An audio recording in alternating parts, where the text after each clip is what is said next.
Hello and welcome to my show, Could You Be More Specific? I'm your host, Jonathan Steele, coming to you through the way of the Stay Woke podcast. And on this episode of Could You Be More Specific, I want to touch on the B.E.T Awards. And also, aside from the B.E.T Awards show, I'm going to do a review overall on that, but I also want to touch on another topic with the This Is America song with Donald Glover. But I'm going to start off with the B.E.T Awards. I thought the show was great. The B.E.T Awards is the best award show on television, and that's why a lot of award shows like the MTV Video Music Awards try and copy it. I think that's why they combine TV and film for MTV. It's the most fun award show to have. It'll still go 3 hours to 3.5, but it's actually a good time versus if you were to sit up and watch the Oscars. I thought Jamie Foxx was a great host. I know he had a lot of impromptu moments that people were talking about, but to me they were fun moments. The one critique of the show that I will have is that the audience was terrible. There's no other way to put it. And there's a bit like a half hour on the show where Jamie Foxx kind of like makes that known because people were acting really tight at this award show. And I think one thing from a suggestion standpoint that they should look to do is stop allowing phones into these award shows, especially an award show like that. You know, I think we gotten so caught up in recording life as opposed to actually living it in the moment. Like if you're watching Snoop Dogg perform, or you're watching the Anita Baker Lifetime Achievement honoree performance, to me, I would just want to watch that. I get it. You do want to record some stuff at times because it's an experience and you can say that you were there. But for the most part, just concerts in general, aside from that, have become that where it's just let me just put up my camera phones and watch you perform as opposed to really watching you perform. And that's a great bit that I like about what Chris Rock and Dave Chappelle and does with their comedy shows. I know Kevin Hart doesn't have a cell phone policy necessarily. He'll just have you escorted out if you're recording the show. But to me, that was the one critique of the show, is that the audience, that their energy was just so low at this award show this year. I mean, I can't really think of another one where it's been this bad in terms of the audience standpoint. But aside from that, a lot of the performances were really good. I think the ones that obviously that stand out the most is the Anita Baker honorary thing. The Migos was great, was good. It's good.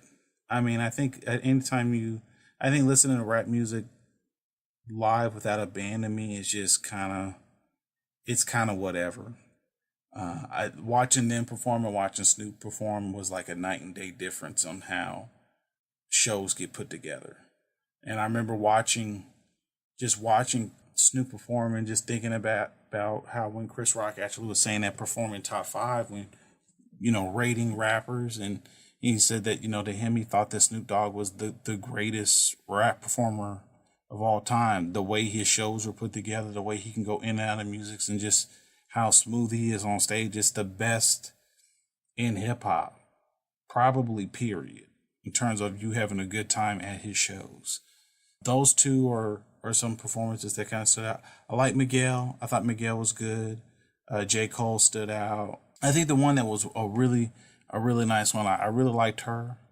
I think her performances were really good. I knew when LMA performed Boot Up, I knew that song was just going to be, especially for a spotlight song where they normally have that go off to the side and they're doing the sponsorship through Coca-Cola when they're acknowledging up and coming artists. That was like one of the rare times I actually saw like pretty much everyone in the audience standing up for that song because it's the hot song of the summer.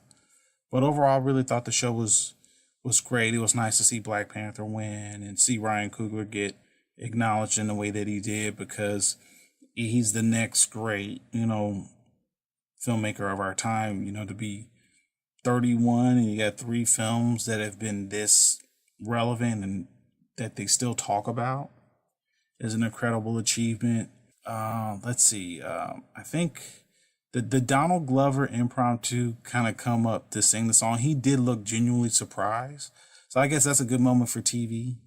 I did think that was a nice way of kind of blending that in with the show. Nicki Minaj was okay. Her show was okay. I think mainly because you've seen her do similar performances before. It wasn't like not necessarily saying that it has to be new, but it's just like, you've seen it before, so it's okay. I did like the one portion of the show where they do kind of tend to this year focus more so on the performances, because there were a lot of awards that they still had, but they didn't announce them, which I noticed, which I think kind of made sense, because then the show kind of could have went much longer. And I think from that perspective, that's probably why you didn't want to have too many awards going. But overall, I thought the show was great.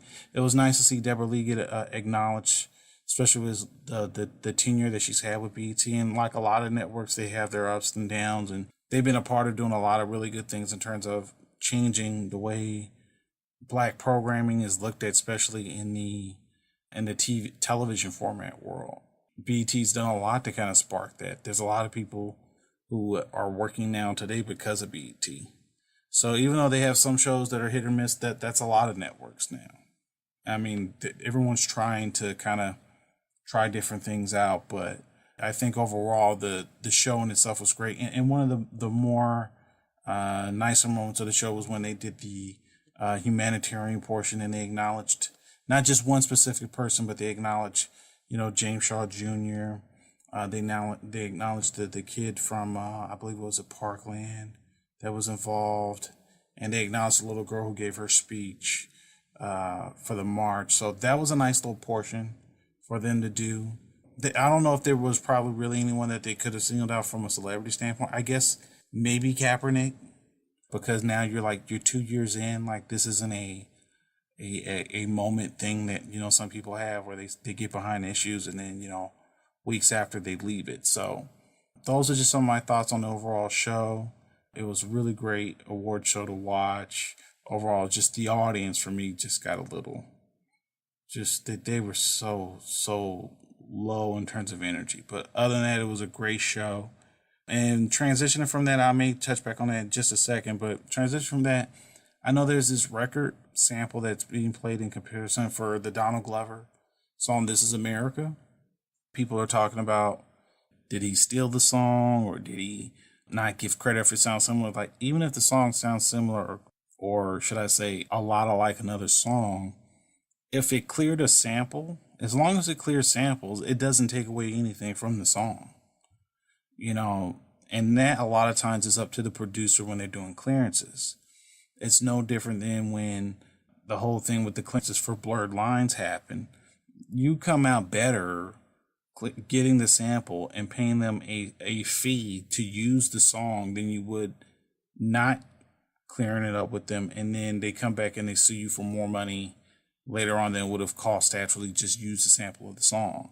That, to me, I know that's been kind of circulating the past few days. I'm like, the song is still what the song is. I heard bits of the other song. That song is good. But in terms of the visual image and the actual content of the song that Donald Glover is talking about, that was just a perfect storm, and that song is going to still stand on its own in terms of the impact that it's made. So I know that was an issue that I know Timbaland's had over the years with Big Pimpin', where, I think it was a clearance issue where the people that were coming back to sue him was for millions of dollars and not getting paid on the sample. And I think Timbaland made a comment saying, hey, listen, a lot of times they don't handle that. That's up to a lot of the people that are paying and getting the rights to the song. But he says you would come out better figuratively paying them $100,000 or $50,000 or whatever the amount is of that than not paying them and then getting sued for millions of dollars. It doesn't make any sense, because they're going to come back and check it. So that in itself is what, I've noticed that today that was a really big thing that they were talking about on the internet, and just scrolling on comments and just hearing some people saying, like, does this diminish the song? I'm like, how does it diminish the song? The song is still the song. The video is still the video. I don't understand this culture of in the cycle where something comes out and then everything is doomsday or everything is the best thing ever. It's like, his song's still what it is. It was a number one song in the country. That's never going to go away. So I just wanted to touch on that with Donald Glover real quick on that. I know going forward too in the future, I'm going to try and do different topics in terms of wanting to cover and do more follow-up topics on certain issues, especially throughout the week, because I know a lot of stories are changing all the time.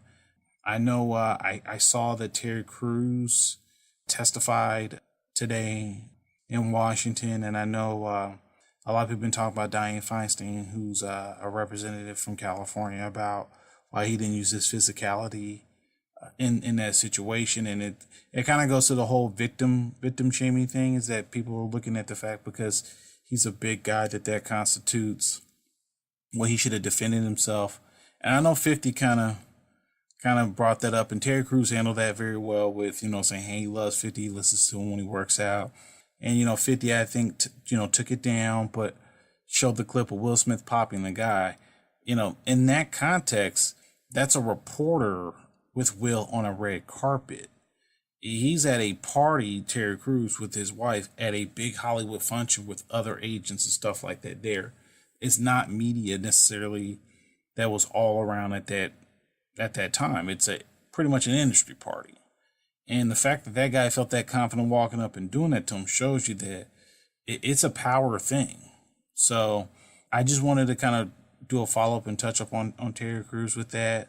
It's unfortunate that he's going to continue to get kind of attacked for that in a way.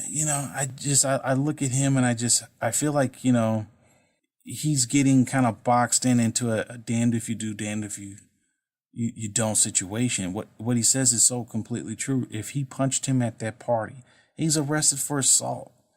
And all the sponsorships that he's ever gotten, all the impending jobs that he had coming down the pike, they're all gone. And he was going to be reduced to another angry black man that couldn't control himself.